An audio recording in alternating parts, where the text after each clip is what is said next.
মৃত্যুর দীর্ঘ 4 মাস পর শুরু হলো শেষকৃত্য, তাও আবার আমেরিকা ও ইসরায়েলের সাথে চুক্তির পর। শুনতে অবাস্তব মনে হলেও ইরানের সর্বোচ্চ নেতা আয়াতুল্লাহ খামেনির বেলায় ঘটেছে ঠিক এমনটাই। সাধারণত ইসলামের বিধান অনুযায়ী 24 ঘন্টার মধ্যে দাফন করার নিয়ম থাকলেও কেন দীর্ঘ 4 মাস ফ্রিজারে আটকে রাখা হয়েছিল খামেনির মরদেহ? আর কেনই বা তেহরানের আগে আমেরিকার প্রেসিডেন্ট ট্রাম্পের হাতে পৌঁছে গিয়েছিল খামেনির শেষ ছবি? ঘটনাটি গত ফেব্রুয়ারির 28 তারিখের। আমেরিকা ও ইসরায়েলের এক যৌথ বিমান হামলায় ধ্বংসস্তূপে পরিণত হয় ইরানের সর্বোচ্চ নেতার বাসভবন। সেখান থেকেই উদ্ধার করা হয় 86 বছর বয়সী আয়াতুল্লাহ খামেনির মরদেহ। কিন্তু চমকে দেওয়ার মতো বিষয় হলো, ইরান সরকার আনুষ্ঠানিকভাবে খামেনির মৃত্যুর খবর নিশ্চিত করার আগেই ওয়াশিংটন এবং তেল আবিবে পৌঁছে যায় খামেনির রক্তাক্ত মরদেহের ছবি। ব্রিটিশ গণমাধ্যম দ্য টেলিগ্রাফ দাবি করেছে, খামেনি আসলেই মারা গেছে কিনা তা নিশ্চিত করতেই ট্রাম্প ও নেতানিয়াহুর কাছে সরাসরি সেই ছবি পাঠানো হয়েছিল।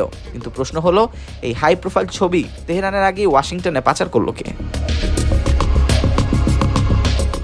ইসলামিক শরীয়ত মোতাবেক মৃতদেহ দ্রুত দাফন করা বাধ্যতামূলক। তাহলে খামেনির মরদেহ 4 মাস ধরে কেন ফেলে রাখা হলো? ইরানের দাবি, তারা পুরোপুরি ধর্মীয় বিধান মেনেই মরদেহটি সংরক্ষণ করেছে, তবে সাধারণ নিয়ম নয়। এখানে খাটানো হয়েছে শিয়া ফিকহ বা আইন শাস্ত্রের একটি বিশেষ নিয়ম। ইসলামে রাসায়নিক বা কেমিক্যাল ব্যবহার করে মমি বা মরদেহ সংরক্ষণ কঠোরভাবে নিষিদ্ধ। তাই সম্পূর্ণ কঠোরভাবে তাপমাত্রা নিয়ন্ত্রণ করে এক বিশেষ কোল্ড স্টোরেজে রাখা হয়েছিল খামেনির মরদেহ। শিয়া ফিকহ শাস্ত্রে যুদ্ধাবস্থা বা তীব্র নিরাপত্তার সংকট থাকলে দাফন বিলম্বিত করার এই ব্যতিক্রমী অনুমতি রয়েছে। কিন্তু কেন এই যুদ্ধাবস্থা? ফেব্রুয়ারির শেষ থেকে শুরু করে জুন পর্যন্ত ইরান জুড়ে মুহুর্মুহু হামলা চালিয়েছে আমেরিকা ও ইসরায়েল। এমন পরিস্থিতিতে লাখ লাখ মানুষের সমাগম করে জানাজার আয়োজন করা মানে ছিল সরাসরি আত্মহনন। এমনকি ইরানি শীর্ষ নেতারাও আমেরিকার নজরদারির ভয়ে সম্মুখে আসতে পারছিলেন না।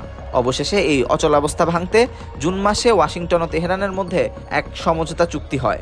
একটি অন্তর্বর্তীকালীন যুদ্ধবিরতি চুক্তি নিশ্চিত করার পরেই কেবল জুলাইয়ে শুরু হয় খামেনির সপ্তাহব্যাপী বিশাল শেষকৃত্যের আয়োজন। তবে নিরাপত্তার ঝুঁকি কতটুকু তা বোঝা যায় একটি ঘটনায়। নিজের বাবার জানাজায় অংশ নেননি ইরানের বর্তমান সর্বোচ্চ নেতা ও খামেনির ছেলে মোস্তফা খামেনি।